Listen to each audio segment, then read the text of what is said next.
My mom, first and foremost, her first name was Alice, and I think she had a kind of a powerful name because she was such a powerful lady. So she was a nurse. She kind of kept the family in as best together as she could, with 3 rambunctious and lively young people, myself, my sister, and my brother, but a 4th if you included my dad. And she really drove home hey, you want to get out there, you want to enjoy life, but there's things about health and things that you want to be aware of. So she kept us healthy, she kept us going, and she was kind of that strong, stoic leader of the household. And it was all like, basically nothing in the world could ever seem to be going wrong or seem to be against my mom until 1999. So at that time I was roughly in middle school, and my parents sat me down and gave the whole announcement about, well, mom's been diagnosed with cervical cancer. It's early.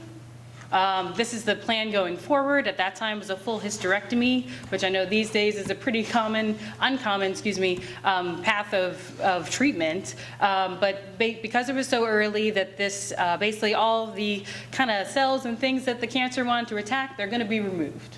So it's going to be okay. Surgery passed. Following that was hormone therapy. I had way too many hormones as a middle schooler. My mom had practically none, so we shared stories that way. But I'm sure not a whole lot of moms and daughters could share hormone stories. At that point, I wish I could give her some of mine. But then from there on, it was every 3 months to every 6 months screenings. And we were trying to get to that perfect 5-year mark. At 5 years was usually when you said, like, okay, the body has passed it. There's no chance for the cancer to come back. The magical kind of precious 5 years. Like 4.5 years or so, it kind of showed that mom's body was starting to tell us something. Little kind of things were going wrong. Could have been a little bit of part of age. It could not have been due to menopause. She kind of had instant menopause when she had that hysterectomy. So we were trying to find things out. At this point, I was in high school. We were going back and forth to scan appointments and things like that. If anyone has ever had to drink any fluid related to a barium scan or any other type of scan, we know that it's really disgusting stuff. So I would try to help her out along the way a little bit here and there. Why they chose banana as a flavor, I'll never know.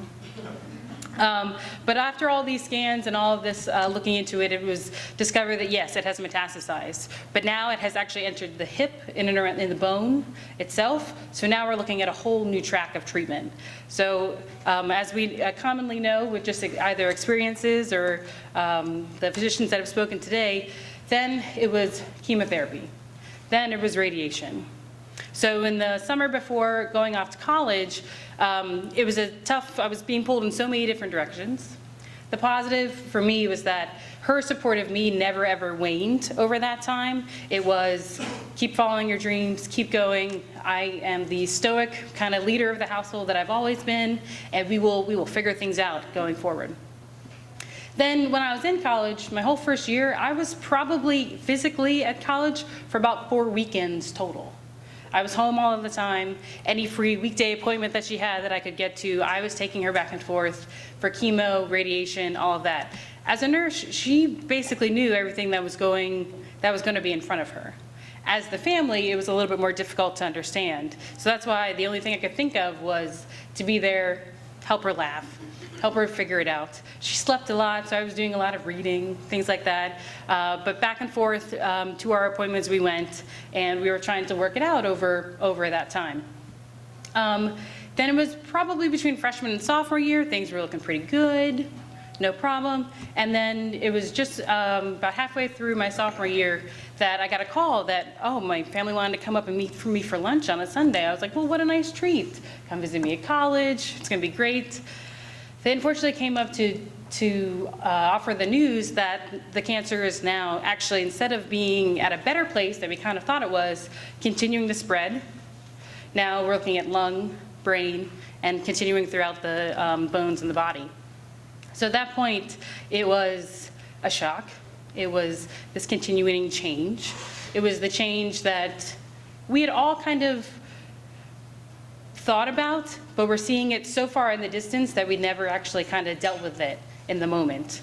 And So at that point, we were 100% forced to deal with the thought that whatever is happening is not actually working. So this very, very preventable disease, this path of treatment, this multiple things, surgery, chemotherapy, radiation, all these combinations of things, not working. And now after however many years of battling and everything, we've gotten to the point that from that decision, it was only roughly about 5 months before she passed away.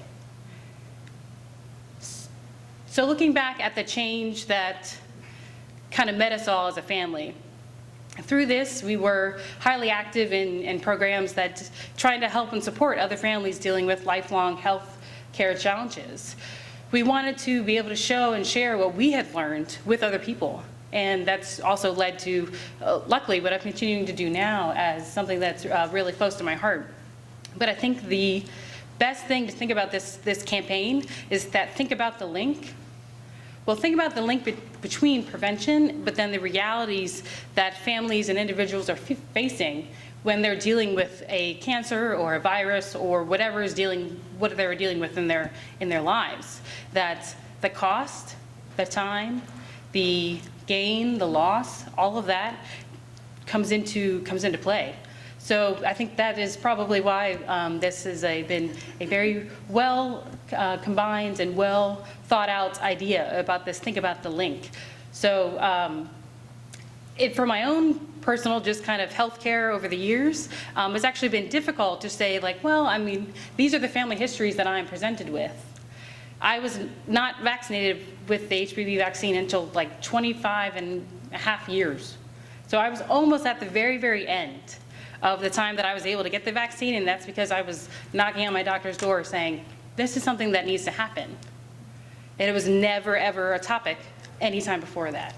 And there was plenty of opportunity long before I was 25 so that this vaccine not only was accessible, but it would have been an imperfect health topic for my physician to bring up.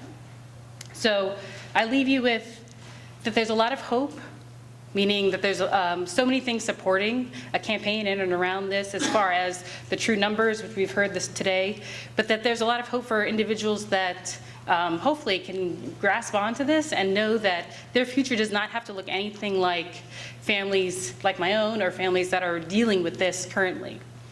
Also that there's people who are really passionate about this trying to happen. Not only myself, but pretty much, I mean, anyone who's in this room today that just cared to listen, that this is preventable diseases are the future of how we are going to sustain and how we are going to be able to keep us going, keep us happy and healthy, and hopefully just lead to a kind of a better future.